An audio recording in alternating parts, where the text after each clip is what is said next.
tarehe 8, siku inayojulikana rasmi kuwa ni siku ya kina mama, na bahati nzuri siku hii imekuwa ni Jumapili na watu wameenda kusali kwenye makanisa.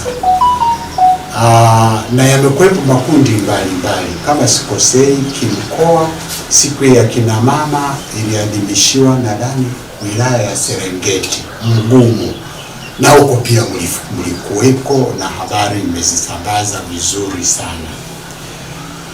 Lakini kumbe kwa mbali inaonekana chama Chadema kilijipanga kuadhimisha siku hiyo katika manispaa ya Msoma, na inawezekana walitoa taarifa katika vyombo vinavyohusika, lakini kanisa kama kanisa tuliombwa tutoe nafasi, na tulipoombwa kutoa nafasi waandamizi wangu walihusika, wakajibu barua kwamba tunaruhusu mtafika, mtafanyia mijadala yenu na kongamano lenu katika viwanja vinaitwa viwanja vya Matumaini, na baadaye ukumbi wa Askofu John Rudi. Mawasiliano haya ni ya kawaida kabisa, ni mawasiliano ya kiutawala. Sasa kwa bahati mbaya hatukujua kama hawa watu wamezuiliwa wasifanye maandamano, nadhani mahali popote Tanzania. Ninasema hatukujua, na kutokujua hakutuepushi katika makosa.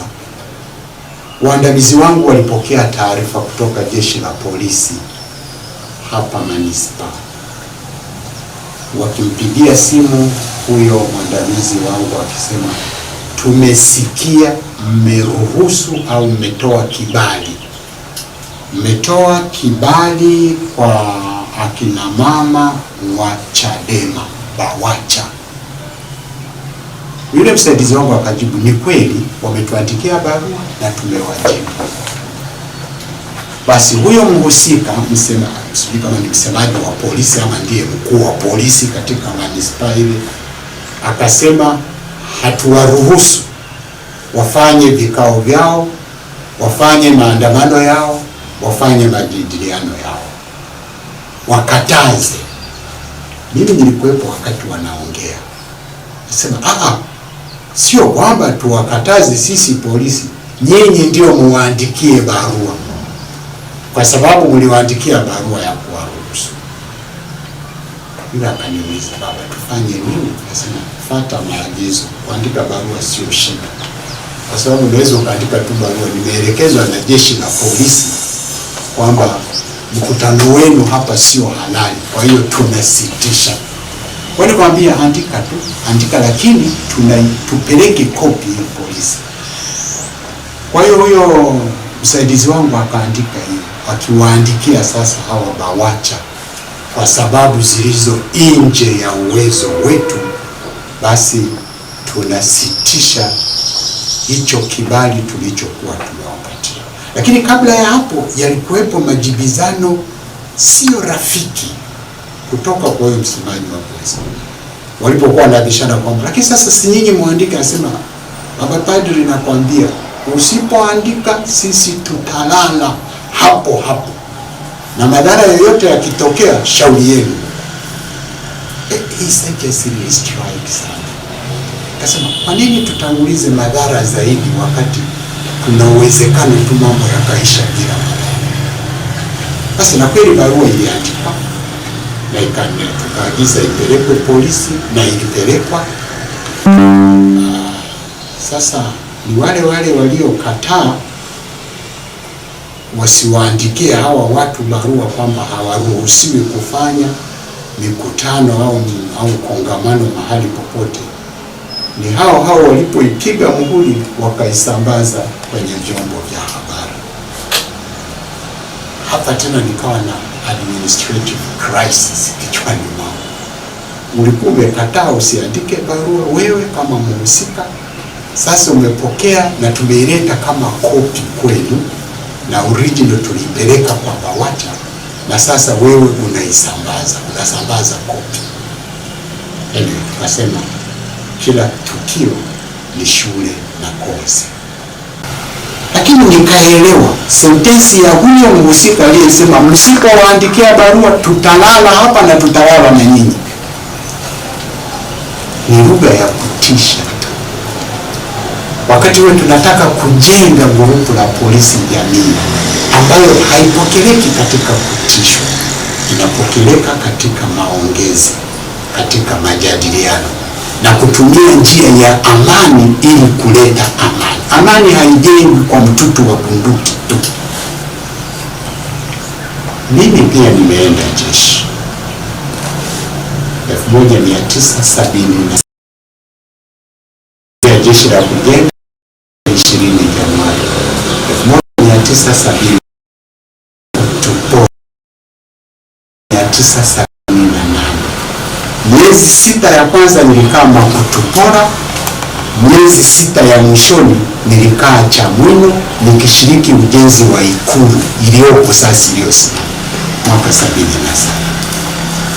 Baba alikuwa hajazaliwa na wengine pia.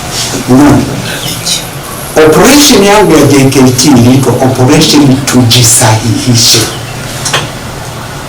na tulikuwa na mwalimu wa siasa jeshini alitufundisha hivi. Operation hii inaitwa Operation Tujisahihishe kwa malengo makuu matatu. La kwanza, tutambue kasoro za TANU ni zipi, na pili, tutambue kasoro za ASP ni zipi na zimejitokeza tangu tupate uhuru na muungano. CCM inakuja kama chama kipya. Operation yetu inaitwa Tujisahihishe ili kuyaacha yale ya TANU na ya ASP na kuchukua yale mazuri. Kwa hiyo tunaanza kitu kipya. Mimi nadhani hata jeshi la polisi lina nafasi ya kujisahihisha,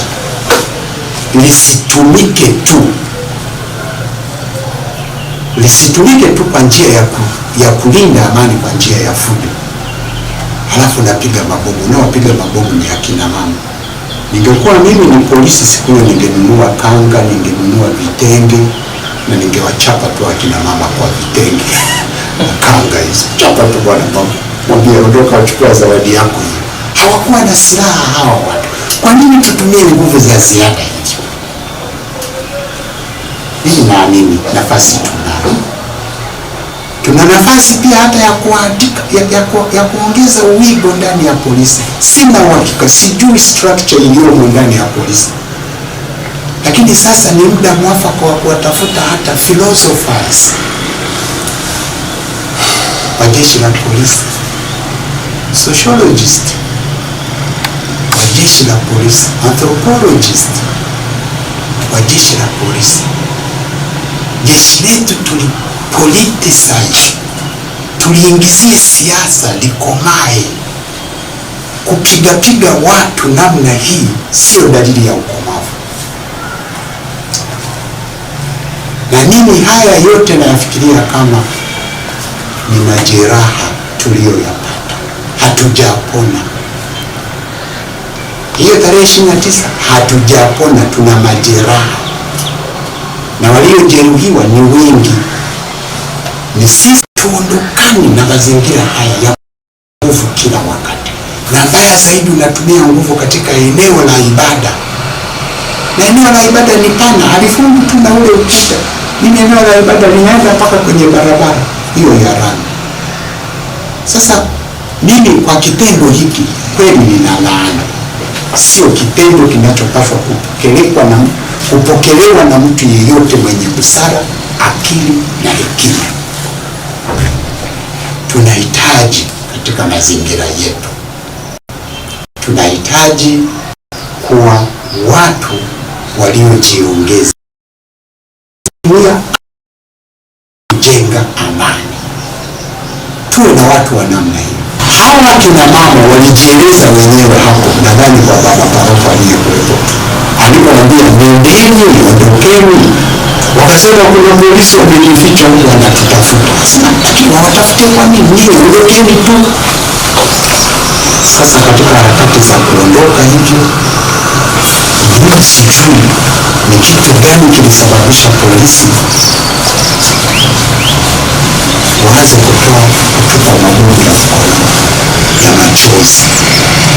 Sababu mimi mwandishi wa habari naweza kuwa unafahamu zaidi kwa nini mabomu haya yalitupwa ndani ya eneo ambalo mnaliita ni eneo la jengo makao makuu kanisa kuu, jengo Katoliki.